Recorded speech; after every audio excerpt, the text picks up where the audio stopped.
नमस्कार मित्रों, अपने YouTube चैनल सेफ व्हील्स में एक बार पुनः आपका स्वागत करता हूं। आज हम बात करेंगे ट्रैफिक से रिलेटेड एक ऐसे महत्वपूर्ण विषय पर जो न केवल ट्रैफिक को प्रभावित करता है बल्कि आपके मन, मस्तिष्क और शरीर तीनों को प्रभावित करता है। सड़कों पर आपका पाला दिन भर उससे पड़ता रहता है, आप इरिटेट होते रहते हैं। लेकिन दुर्भाग्य इस बात का है कि आप भी फिर वही गलतियां करते हैं जिन गलतियों से आप इरिटेट हुए रहते हैं। तो परेशान मत होइए, मैं आपको विषय बताता हूं। वो विषय है हॉर्न, गाड़ी का बजने वाला हॉर्न। गाड़ी का हॉर्न कितना इम्पोर्टेंट है यह तब पता चलता है जब गाड़ी का हॉर्न खराब हो जाए। तब पता चलता है कि गाड़ी की हॉर्न की आवश्यकता क्या है। मैं आपको थोड़ा सा इसके पृष्ठभूमि में ले चलूँगा। गाड़ियों के विकास से पहले ही हॉर्न का विकास हो चुका था। सन 1900 से हम हॉर्न का इस्तेमाल कर रहे हैं। सबसे पहला जो हॉर्न बनाया गया था वो एयर प्रेशर का हॉर्न बनाया गया था। एक भूंपू टाइप का बल्ब होता था रबड़ का, उसको जब हम पुश करते थे तो उससे निकलने वाली आवाज़ को एक स्पीकर के माध्यम से, तो उसको हम रबर हॉर्न कहा करते थे। धीरे धीरे तकनीक का विकास हुआ, फिर डायफ्राम हॉर्न, इलेक्ट्रिक हॉर्न आते गए और आगे बढ़ते बढ़ते फिल्मी गानों का, मल्टी टोन का, कई प्रकार के हॉर्न हमारे सामने आ गए। तो इस तरह से सन 1900 लेकर के 1920 तक क्लैक्सन ब्रांड के हॉर्न के विकास तक हॉर्न की जो गति थी वो थोड़ा धीमे धीमे चली। लेकिन इलेक्ट्रिक हॉर्न के विकास के साथ इसमें बहुत सारे अनुसंधान किए गए, बहुत सारे प्रयोग किए गए। प्रयोगों से आगे बढ़ते बढ़ते हम यहाँ तक पहुँचे कि जो बीप बीप की आवाज़ थी, फिर वह बीप बीप की आवाज़ क्लैक्सन के साउंड में जा कर के अहोगा अहोगा करके एक प्रोनाउंसिएशन आना शुरू हुआ। तरह तरह के इसमें अनुसंधान हुए और अब तो माननीय केंद्रीय मंत्री जी ने कहा है कि वो भारत की सड़कों पे जो संगीत के हमारे वाद्य यंत्र हैं, तबला है, बांसुरी है, इस तरह के ध्वनियों को, साउंड को हॉर्न में लगाने के लिए उन्होंने प्रयोग शुरू करा दिया है। जल्दी उसका अध्ययन होगा और लागू होंगे। तो हो सकता है हमें ये कान फाड़ू आवाज़ से बदल के कुछ संगीत की आवाज़ सुनाई पड़े। हम इसके विधिक और पर्यावरणीय पहलुओं पर ज़्यादा फोकस करते हुए मैं अपनी बात कहना चाहूँगा कि सन 1988 में पारित एमबी एक्ट के आधार पर बनी जो CMBR है, उसमें धारा 119 कहती है कि प्रत्येक गाड़ी में हॉर्न होगा। आप ऐसा नहीं कर सकते कि हॉर्न बजाने से नुकसान हो रहा, हम हॉर्न ही निकाल दें, नहीं। प्रत्येक गाड़ी में हॉर्न होगा। और सड़क मोटर वाहन अधिनियम 2017 का नियम 23 कहता है कि हॉर्न का इस्तेमाल 2 कारणों से किया जाएगा। पहला है वार्निंग, चेतावनी, जो कि गाड़ी के आगे चल रहे वाहन को या व्यक्ति को या साइकिल को या रिक्शा को चेतावनी देने के लिए, ताकि वो रास्ते से हट जाए और चुटहेल न होने पाए। दूसरा होगा कि जब आप किसी गाड़ी को ओवरटेक कर रहे हों तो अगले वाले ड्राइवर को इन्फॉर्मेशन कि मैं तेज़ निकल रहा हूँ, मुझे साइड दिया जाए और अपनी स्पीड कम कर ली जाए। ये 2 उद्देश्य होते हैं मित्रों हॉर्न लगाने के गाड़ी में, और कोई उद्देश्य नहीं होता है। आज अगर हम बात करें तो शहरों में हॉर्न जो है वो एक तरह से स्टेटस सिंबल बनता जा रहा है कि कौन कितना ज़ोर से हॉर्न बजा देता है, कौन कितना ज़्यादा हॉर्न बजा देता है। आपको मैं बताना चाहूँगा कि धारा 194 चा कहती है कि जो व्यक्ति अनावश्यक हॉर्न बजाएगा उस पर 1000 रुपये का फाइन हो सकता है। तो आप सोच सकते हैं कि हॉर्न के उपयोग में लापरवाही जो बरती जाती है वो कितनी आपके लिए हानिकारक हो सकती है। हॉर्न के प्रकार पे बात करें तो साइकिल की मैनुअल घंटी से शुरू करके ट्रक के multi tone horn, pressure horn और सायरन तक के हॉर्न मार्केट में उपलब्ध है। लेकिन एमबी एक्ट का नियम 119 कहता है कि ISO 1884 का मानक ही गाड़ियों में अनुमन्य है। यानी कि कंपनी से जो हॉर्न लग के आया हुआ है वही हॉर्न ही आपको गाड़ी में प्रयोग करना चाहिए। अगर आपने उस हॉर्न को रिप्लेस कर दिया तो ये गाड़ी में अवैध छेड़छाड़ का अपराध माना जाएगा और आपके विरुद्ध कठोर कार्रवाई हो सकती है। तो इस चीज़ को मैं आपको सतर्क करूंगा कि जो कंपनी से गाड़ी के साथ हॉर्न लग के आया हो कृपया उसे न बदलवाएं। यदि आप बदलवाते हैं तो इसका खामियाजा आपको चेकिंग के दौरान भुगतना पड़ सकता है। हमारे पास जो गाड़ियों में हॉर्न लगे हैं, जैसा मैंने आपसे कहा, रबर के बल्ब होते थे जिनको प्रेशर करने से वायुदाब पैदा होता था, उनको प्रेशर हॉर्न कहते थे। बाद में जब हैवी प्रेशर की गाड़ी आने लगी तो उनके पास हैवी प्रेशर के हॉर्न बजे, वो इतना ज़्यादा वॉल्यूम उनका रहता था कि कभी कभी आपके लगता था जैसे कान के पर्दे फट जाएंगे। तो ये हैवी प्रेशर हॉर्न होते हैं। बीच में आपने देखा होगा, ख़ासतौर पे हमारे जो ट्रक चालक लोग हैं, इनके दिमाग में पता नहीं संगीत की क्या सनक होती है, ये फिल्मी गानों के हॉर्न, मल्टीटोन हॉर्न सब बजाते रहते, सारे प्रयोग सड़कों पे करते रहते हैं। अभी आपने देखा होगा दिल्ली पुलिस ने एक बार ड्राइवर को पकड़ा था तो उसके कान में हॉर्न लगा के बजा दिया। कब तुम सुनो, महसूस करो कि सड़कों पर जनता पे क्या बीतती है आपके इस हॉर्न बजाने से, जो मल्टीटोन और प्रेशर हॉर्न आप बजा रहे हैं। तो एमपी एक्ट के तहत प्रेशर हॉर्न, मल्टीटोन हॉर्न, फिल्मी गीतों पे आधारित हॉर्न प्रतिबंधित हैं। अगर आप इनका इस्तेमाल करते हुए पाए जाएंगे तो आपके ऊपर 1000 रुपये का फाइन हो सकता है। इसी प्रकार से एक सायरन होता है। सायरन एक लगातार बजने वाला हॉर्न है और भारत सरकार ने, उत्तर प्रदेश की सरकार ने और माननीय उच्च न्यायालय ने एक आदेश में कहा है कि यह सायरन केवल आवश्यक सेवाओं में ही बज सकता है।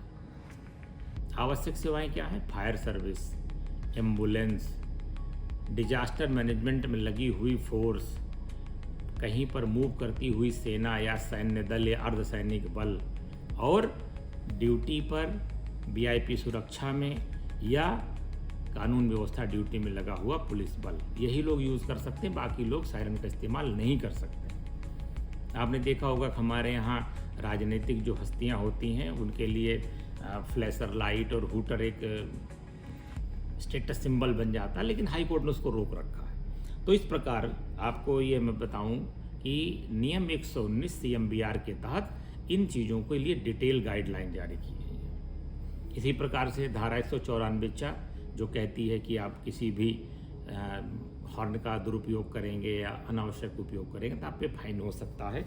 इसी प्रकार से नियम 185 जो उत्तर प्रदेश सरकार का परिवहन नियमावली है, उसके तहत डीएम को पावर दिया गया है साइलेंस जोन घोषित करने का। ये बड़ा महत्वपूर्ण अवधारणा है। आपको मैं बताऊं कि साइलेंस जोन क्या होते हैं। साइलेंस जोन सड़कों पे वह पैच होता है, उतनी दूरी का पैच होता है जिसमें आपको हॉर्न बजाना प्रतिबंधित होता है। ये पैच क्या होते हैं? हॉस्पिटल, स्कूल या न्यायालय या कोई ऐसी संवेदनशील जगह जहाँ पर छोटे बच्चों का, वृद्धों का इलाज होता हो या उनका आश्रय बना हुआ हो, क्योंकि ये हॉर्न लगातार ध्वनि प्रदूषण पैदा करते हैं जो उन लोगों के स्वास्थ्य पर उनका बुरा असर पड़ता है, उनके कंसंट्रेशन पर बुरा असर पड़ता है। तो आप कहीं भी बोर्ड देखें शांत क्षेत्र का जहाँ पर कि एक हॉर्न बना हुआ हो बल्ब वाला और उस पर क्रॉस का निशान लगा हो, तो कृपया वहाँ हॉर्न न बजाएं। प्रशांत क्षेत्र में या शांत क्षेत्र में हॉर्न बजाने पर 1000 रुपये का फाइन हो सकता है। ये धारा 194 में स्पष्ट प्रावधान है। तो ये 3 प्रावधान जो मैंने आपको बताए, धारा 194 MB एक्ट, नियम 23 मोटर व्हीकल चालन रेगुलेशन, नियम 119 CMVR और नियम 185 UP MBR, ये लीगलाइज करते हैं हॉर्न के इस्तेमाल और उनके दुरुपयोग पे दंड को। एक महत्वपूर्ण विषय पर मैं आपका ध्यानाकृष्ट करूंगा, वो है प्रदूषण। आप जानते हैं पर्यावरण प्रदूषण का एक भाग ध्वनि प्रदूषण भी है। केंद्रीय प्रदूषण नियंत्रण बोर्ड ने सन 2000 में एक नियमावली जारी की। उस नियमावली का नाम था ध्वनि प्रदूषण नियंत्रण एवं विनिमय नियम 2000। उसके नियम 5A में स्पष्ट रूप से आदेशित किया गया है कि कोई भी क्षेत्र, अगर उस क्षेत्र में ध्वनि प्रदूषण बढ़ता है तो आप सरकार से शिकायत कर सकते हैं, प्रदूषण नियंत्रण बोर्ड से शिकायत कर सकते हैं, और सरकार वहाँ पर ऐसे उपाय करेगी कि वहाँ पे ध्वनि प्रदूषण न हो। चाहे वहाँ पर हॉर्न पे चालान किया जाए, चाहे हॉर्न बजाने पे रोक लगाई जाए, जैसे भी हो, ये सरकार की बाध्यता होगी। ये प्रदूषण नियंत्रण बोर्ड के आदेश हैं। उसमें उन्होंने स्पष्ट रूप से यूनाइटेड नेशंस के मानक को लिया है कि किसी भी क्षेत्र में, क्षेत्र का मतलब आप सतही तौर पर समझिए, जैसे कोई चौराहा हो, जैसे बापू भवन चौराहा है लखनऊ में, चाहे लखनऊ में हजरतगंज चौराहा है, उस पूरे क्षेत्र में यदि 10 डेसिबल से ज़्यादा की आवाज़ है तो वो प्रदूषण का मानक माना जाएगा। अब बात हुई जब डेसिबल की, तो मैं आपको बता दूं डेसिबल क्या है। ध्वनि की तीव्रता नापने का यंत्र है और इकाई भी है। उसको डेसिबल मीटर कहते हैं, इसको डेसिबल कहते हैं। गाड़ी का जो हॉर्न होता है वह नियमानुसार 93 से 100 डेसिबल के बीच में हो सकता है। अभी कहाँ पे होगा, उसके मानक बने हैं। ये आपकी जानकारी के लिए भी जरूरी है ताकि कोई भी प्रदूषण नियंत्रण के नाम पे आपका उत्पीड़न न कर सके, और आपको जानकारी इसलिए भी जरूरी है ताकि आप गलत हॉर्न न खरीद लें। गाड़ी में जहाँ हॉर्न लगा है वहाँ से 7.5 मीटर दूर और ज़मीन से 1.5 मीटर ऊपर आप डेसिबल मीटर को रखिए, तब हॉर्न बजाइए। वहाँ पे जो हॉर्न की तीव्रता आएगी वही आपकी गाड़ी के हॉर्न की तीव्रता मानी जाएगी, न उससे अंदर, न उससे दूर, न उससे आगे, न उससे पीछे। तो आप इस चीज़ का ध्यान रखें कि आपकी गाड़ी में जो साउंड लगा हुआ है वह इससे ऊपर न जाने पाए, इससे नीचे ही रखना आपके लिए श्रेयस्कर होगा। इसके लिए प्रदूषण नियंत्रण बोर्ड ने बहुत सारे मानक तय किए। इन मानकों में जो वेहिकुलर नॉइस है उसको उन्होंने स्पष्ट रूप से परिभाषित किया है दिन में और रात में। यदि कोई देहात का, जंगल का शांत क्षेत्र है तो वहाँ पे 50 डेसिबल से ऊपर ध्वनि नहीं की जा सकती। कोई आबादी क्षेत्र है तो वहाँ 55 डेसिबल से ऊपर नहीं की जा सकती। कोई व्यावसायिक क्षेत्र है, बाजार है, मेला है, 65 डेसिबल से ऊपर नहीं जा सकती। और कोई औद्योगिक क्षेत्र है तो वहाँ 75 डेसिबल से ऊपर आवाज़ नहीं हो सकती। यही ध्वनि के मानक लाउड स्पीकर पे भी लागू हैं और यही गाड़ी के हॉर्न पे भी लागू हैं। एक मज़ेदार घटना होती सड़कों पे जिसमें आप कहते हैं पटाखा मोटरसाइकिलें, आप देखेंगे तड़ तड़ ठाँ ठाँ की आवाज़ आती है। ये लोग क्या करते हैं, जो साइलेंसर का एग्जॉस्ट लगा है उसका जो बेंड होता है वहीं पर एक कट मार देते हैं। तो जब इंजन से एग्जॉस्ट निकलता है तो वहाँ से लीक करता है, जैसे लगता है गोलियाँ चल रही हैं। मित्रों, ये बेहद खतरनाक है और इस पर 15,000 रुपये तक का फाइन हो सकता है। आप इसमें वाहन में अल्टरेशन के भी दोषी पाए जाएंगे, पोल्यूशन के भी दोषी पाए जाएंगे और ध्वनि विस्तारक नियमों के भी दोषी पाए जाएंगे। तो आपको ये ध्यान देना है कि ये पटाखा मोटरसाइकिल वाला काम ना करिएगा। इसके पकड़े जाने पर आप पे भारी जुर्माना लग सकता है। इसी प्रकार आपने देखा होगा कभी कभी ट्रैफिक में बच्चों के रोने वाली हॉर्न बजती है। इससे कई बार दुर्घटनाएं भी हुई हैं, कई लोगों की जान भी चली गई है। तो आपको ये ध्यान देना होगा कि आप इस तरह के डिज़ाइनर हॉर्न का इस्तेमाल ना करें और जो यातायात के नियम बनाए गए हैं, जो एमबी एक्ट के नियम बनाए गए हैं, आप उसका पालन करें।